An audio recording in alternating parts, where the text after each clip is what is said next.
Shalom, jumpa kembali dengan saya Anton Siswanto. Hari ini kita akan belajar tentang bagaimana cara kita menuliskan atau menerbitkan buku. Bagian ketiga.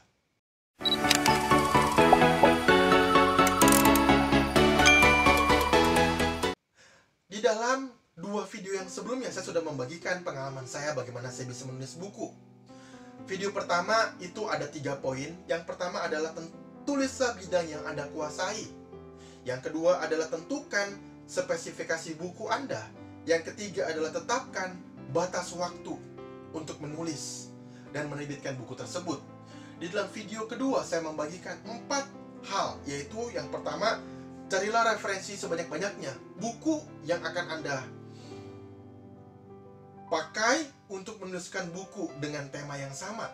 Yang kedua adalah bagilah tema menjadi bab, bab menjadi subbab, subbab menjadi poin, dan poin menjadi beberapa pokok pikiran yang akan kita tulis. Yang ketiga adalah ukurlah secara spesifik jumlah halaman yang akan Anda tulis. Yang keempat adalah tentukan secara spesifik audiens pembaca Anda.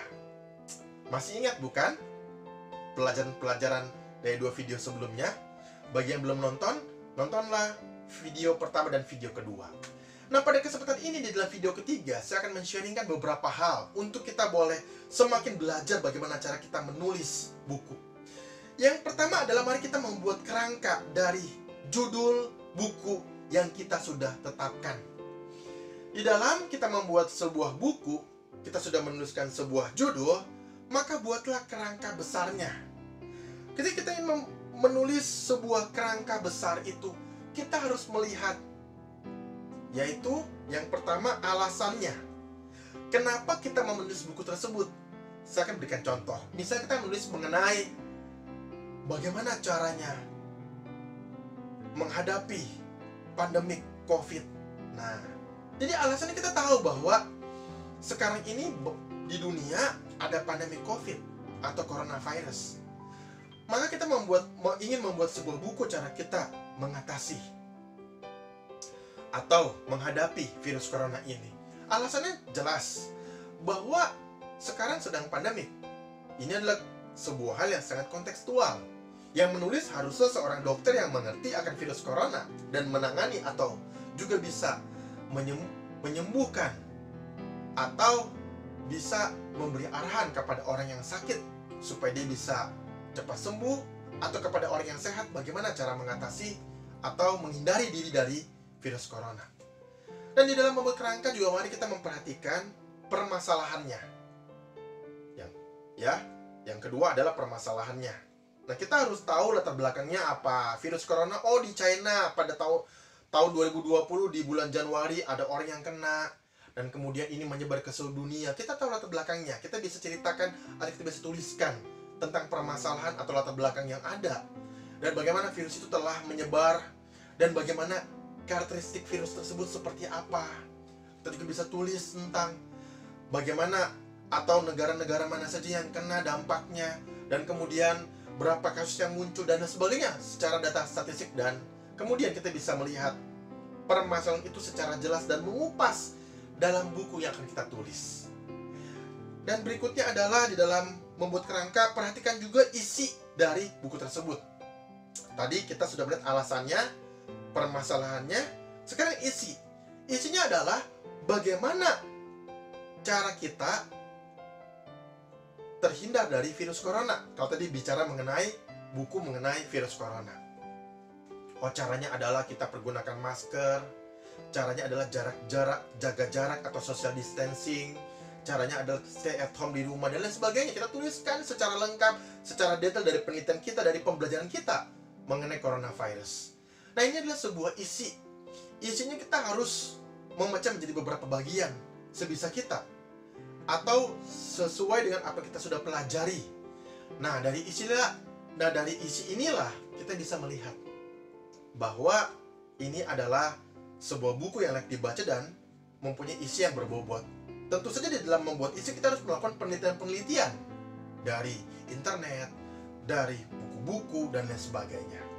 Setelah itu mari kita coba melihat hasil. Jadi setelah alasan, permasalahan, isi hasilnya. Hasil ini adalah bab keempat adalah merupakan bab 2 digabungkan dengan bab ketiga hasil bab keempat. Sama seperti kalau orang buat skripsi atau karya ilmiah. Jadi permasalahan itu di dalam bab kedua, isinya bab ketiga, bab 4 adalah hasilnya. Atau bagaimana bab ketiga ini boleh menjawab permasalahan di dalam bab kedua, dituangkan di dalam bab keempat. Hasilnya apa? Oh, setelah kita bisa menjaga diri, kita akan lebih sehat, kita akan terhindar. Dan kalau kita juga di dalam bab ketiga tadi kita mengutarakan cara untuk sembuh dari coronavirus. Nah, ini yang keempat, kita coba berikan penyajiannya tentang bagaimana hal tersebut akan efektif, bagaimana hal tersebut akan menolong kita, dan bagaimana kita melihat virus corona ini dan menghadapi virus corona ini. Bab kelima yang terakhir adalah kesimpulan tentang apa yang sudah kita pelajari, kita simpulkan, kita berikan sari-sarinya, kita berikan resume sebagai sebuah penutup. Nah, jadilah buku yang kita akan tulis. Tampaknya sederhana ya, tapi memang bikinnya nggak mudah, susah. Tetapi itu bukan nggak mungkin, itu mungkin. Yang kedua adalah, mari kita kembangkan ide penulisan.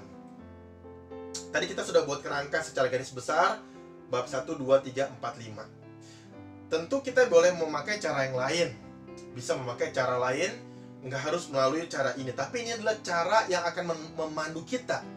Bagi penulis pemula, cara ini cukup efektif dan menolong kita. Saya pun juga ditolong dengan cara seperti ini.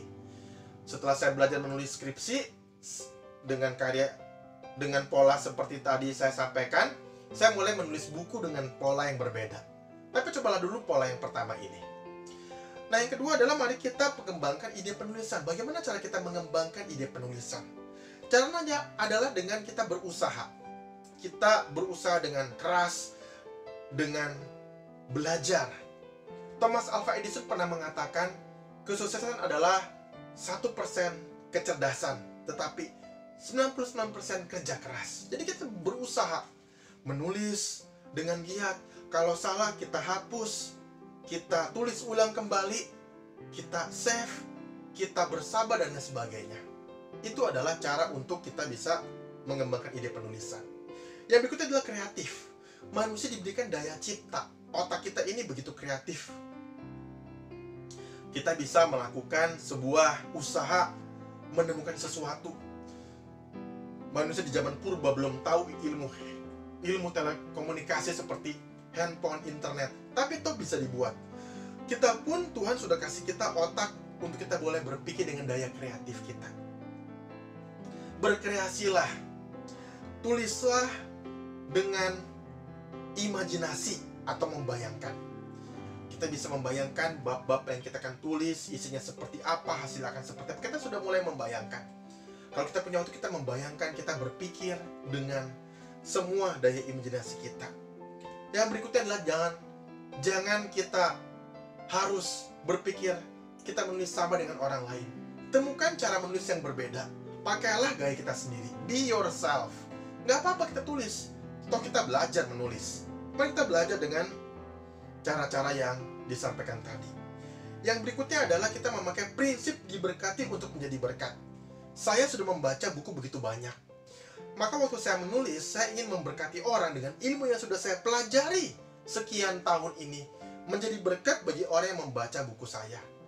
Waktu kita ingin menjadi berkat bagi banyak orang, maka kita akan mulai Tuhan kasih kita ide-ide segar yang dapat menolong kita menulis dari bahan-bahan yang akan kita tuliskan menjadi sebuah buku.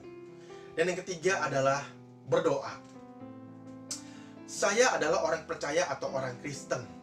Tetapi siapapun kita yang menonton video ini, beragama apapun, mari kita mengadakan juga Tuhan atau aspek spiritual. Saya sebelum menulis, saya berdoa kepada Tuhan. Tuhan, saya berdoa akhirnya Engkau memberi kepada saya hikmat, sehingga saya bisa menulis untuk menjadi berkat bagi orang banyak. Dan setelah saya menulis, buku yang saya terbitkan ini ketika orang membeli, orang membacanya, orang pun diberkati.